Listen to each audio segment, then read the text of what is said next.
Quem viveu numa terra como essa, e a gente perder, é um trauma. A gente perder isso. Entende o que eu quero dizer? You know, as you're going over the rainforest in a plane, you look down and you can imagine all this diversity, the morpho butterflies and the parrots. Então, não tem nenhum que teria sumido, nenhuma cultura, nenhuma civilização, pelo mesmo motivo, esgotamento dos recursos. E a gente está repetindo. Se a gente mudasse um pouco o olhar e olhasse para a natureza como uma grande aliada e uma grande inspiradora, eu acho que a gente iria mudar muita coisa do nosso jeito de lidar com o planeta. E a gente sabe que uma das atividades mais agressivas para o meio ambiente é a agricultura. Mas já existe conhecimento e tecnologia para fazer diferente.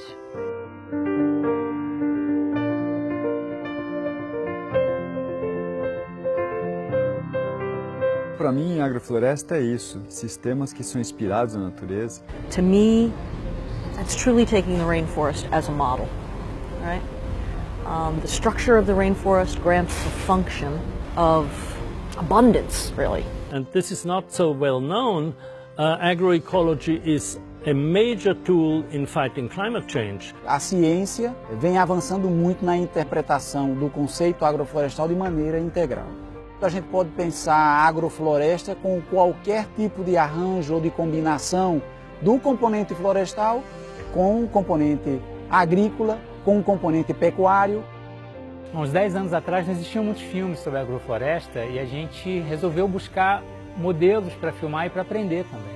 Dentre as muitas experiências brilhantes que a gente viu por aí, uma chamou muito a nossa atenção, foi a agricultura sintrópica do Ernest Goethe. Viver de floresta e produzir alimentos na floresta, com floresta, posso mostrar que funciona.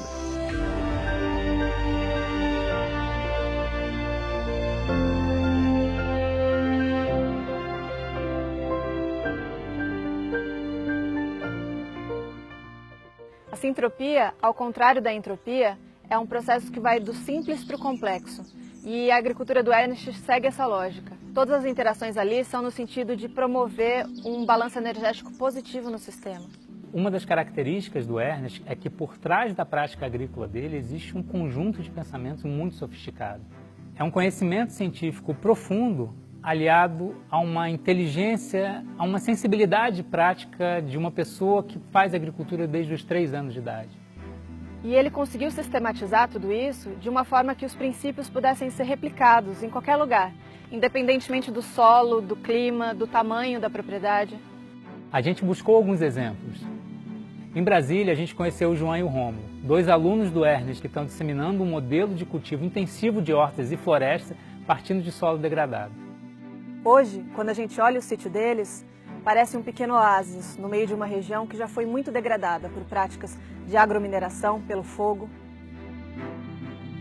Então a gente tem que procurar um sistema para restaurar os ambientes que funcione, e que produza e que retorne. Porque sustentabilidade tem que ser econômico, social e ambiental. O foco do nosso trabalho aqui é recuperação de solo com produção de hortaliça e futuramente fruta, né? A sucessão vegetativa com o espaçamento e a ocupação dos andares no tempo, e aí a poda das árvores, a poda das bananeiras, a poda das fruteiras. Esse trabalho da poda, de trazer o material para baixo o tempo todo, é o grande barato do trabalho do Ernesto, que eu nunca vi por aí. O que a gente precisa é adequar tanto a questão do cultivo, ou seja, agronômico, para que a gente possa realmente produzir alimento, recuperar o solo, atender a demanda do mercado e que a gente possa ser feliz. A ideia é essa. A gente já está aqui com 2 anos e meio. Esse sistema ele já tem a própria matéria orgânica dele só com as podas daqui. Eu já não preciso mais trazer matéria orgânica de fora, se eu não quiser. Não é uma perda de energia. Quando eu uso o adubo aqui, eu não estou jogando fora. É o contrário da agricultura convencional, seja orgânica ou não. Quando a gente aduba aqui, a gente pega 1 e transforma em 500. A gente não. A agrofloresta transforma. 1 em 500. Na agricultura convencional, seja orgânica ou não, a gente põe 1 e daqui a pouco tem 0,3. E daqui a pouco tem que botar 2, não mais 1. Né? Porque a gente não está trabalhando com a vida, com os processos da vida. Então aqui a gente usa o mecanismo floresta, que é o motor que gira e faz o planeta respirar e viver na agrofloresta.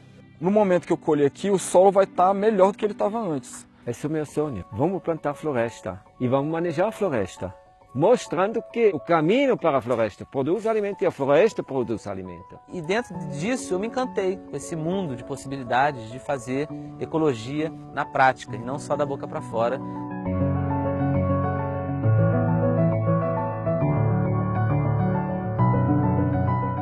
O grande barato é realmente as grandes possibilidades que tem, porque quando você entende como funciona a sucessão natural vegetativa e coloca a produção de alimento nesse formato, que é a tecnologia natural que o planeta usa, a gente entra no mecanismo, numa sincronicidade com o planeta.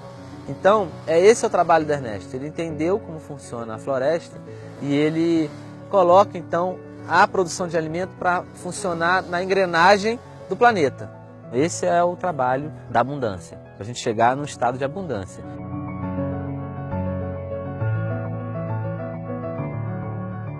Me confirma que estou no caminho certo. Trabalhar para criarmos áreas de inclusão permanente e não áreas de proteção permanente do ser humano. A AIP. E essa aqui seria um começo de uma AIP.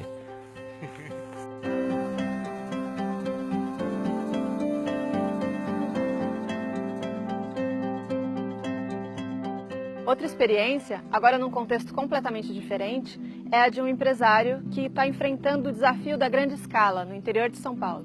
Lá a gente encontrou uma fazenda de orgânicos, estruturada como empresa, que encampou um projeto de pesquisa aplicada em sistemas biodiversos adaptados para grandes áreas. A gente vê desse lado aqui, né? A gente fez um plantio aqui orgânico de madeira, sem investir em matéria orgânica no solo, né? Isso que o Ernest desenvolveu das leiras, né?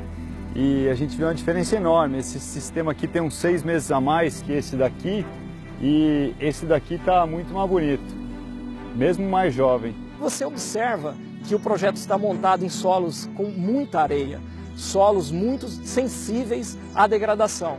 Quando eu falei para o Ernest que eu comprei essa terra aqui, eu falei, mas lá é uma terra ruim, arenosa. Ele falou, não tem terra ruim. E olha o que a gente está conseguindo fazer aqui em 1 ano e meio, é incrível.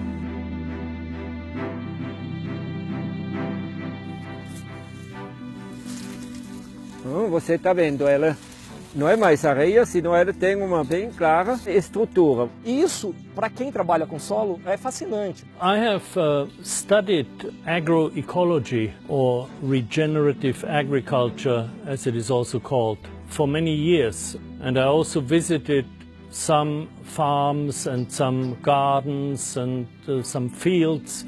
But here at Fazenda da Toca, I saw it for the first time on a large scale, and I was extremely impressed. A gente sabe hoje que os grandes desafios aí ambientais, econômicos, eles são em grande escala. Então nós precisamos buscar soluções em grande escala também.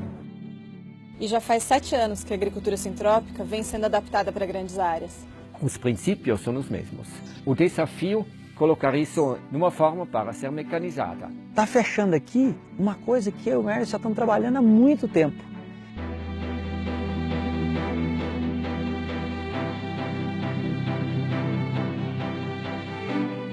E como essa é uma agricultura que é baseada em processos e não em insumos, é justamente o desenho e o manejo que substituem a adubação e até mesmo a irrigação.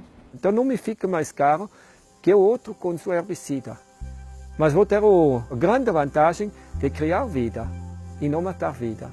Aqui a diferença é muito grande, porque isso se reflete depois no estruturamento do solo, na fertilidade do solo, na capacidade de retenção de água. E eu acho que isso que o Ernest traz de melhor, porque ele consegue pensar de uma forma muito clara de transformar o inimigo, aqui no caso a braquiária, em alguém que está colaborando com o sistema. Não explorando recursos, potencializando, sintrópico. Para o Ernest, a poda é como se fosse o combustível das transformações. É ela que coloca o metabolismo do sistema para funcionar no máximo da eficiência, num aumento constante de recursos. E esse é um dos princípios da sintropia. A poda da árvore tem vários efeitos. Por um lado, ela vai aumentar as atividades nas raízes e ela muda, naquele momento, a micorriza. Como dos subprodutos desse novo metabolismo, são ácidos gibberéllicos, são para o crescimento. O novo crescimento faz com que a planta, em simbioses ativos, bem ativo forte, com bactérias e fungos que disponibilizam alimentos para eles. Então, isso dá um efeito de como se fosse a adubação do campo, tudo. E agora o terceiro efeito ainda para a planta, taxa fotossintética mais alta do que a não podada, mais fotossíntese.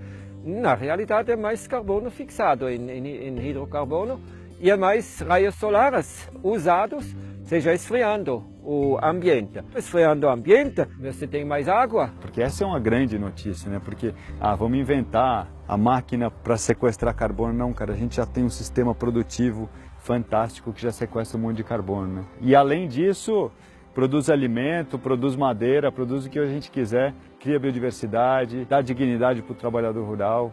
Eu acho que aqui tem um caminho extraordinário.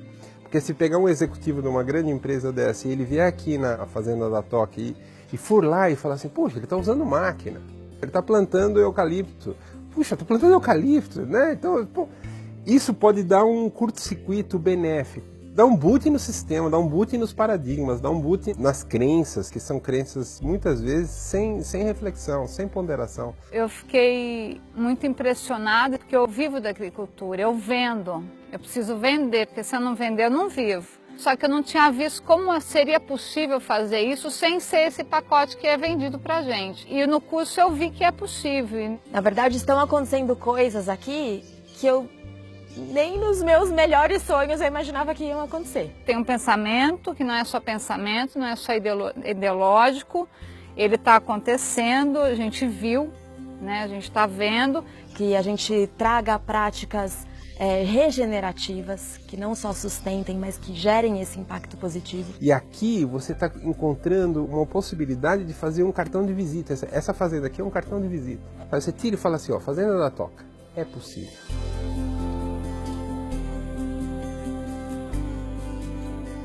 Se com pouco tempo os meninos de Brasília e a Fazenda da Toca perceberam melhoras, imagina um lugar que recebe esse manejo há 40 anos.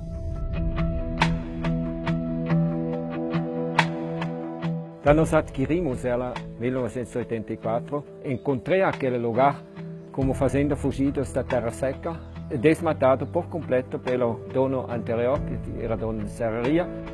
Os maiores problemas que eu tive no início era água, seco e vento. E aí comecei a plantar, trabalhando a dinâmica da sucessão natural. Agora, a mudança definitiva do lugar chegou uns anos mais tarde. Na medida que aquelas árvores cresceram, comecei a ralhar e depois fazendo poda. Aquele foi aqui no português, hoje em português brasileiro, fala-se o pulo de gato. Mudou tudo.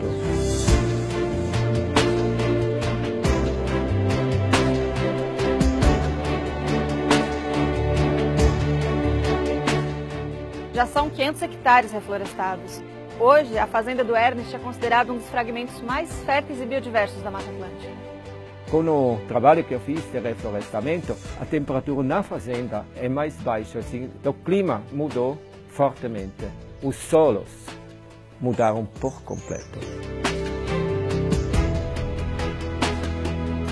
Em 2015 foi a primeira vez que a gente conseguiu captar umas imagens aéreas da fazenda do Ernest.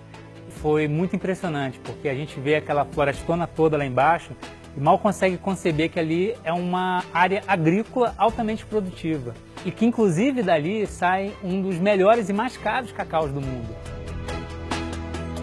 Nos últimos anos, a dinâmica da floresta começou a radiar para fora, assim com que a microrregião está sendo influenciada, está aumentando cada vez mais as chuvas, porque no núcleo, na fazenda, está chovendo.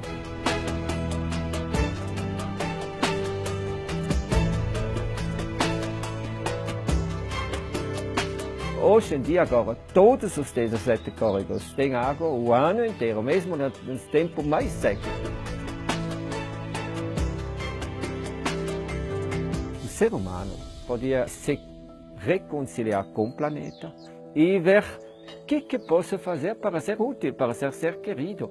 Só que a gente não não percebe, ou seja, não enxerga, por termos desligado da vida no planeta, achando que nós somos os inteligentes e não vendo que somos parte de um sistema inteligente.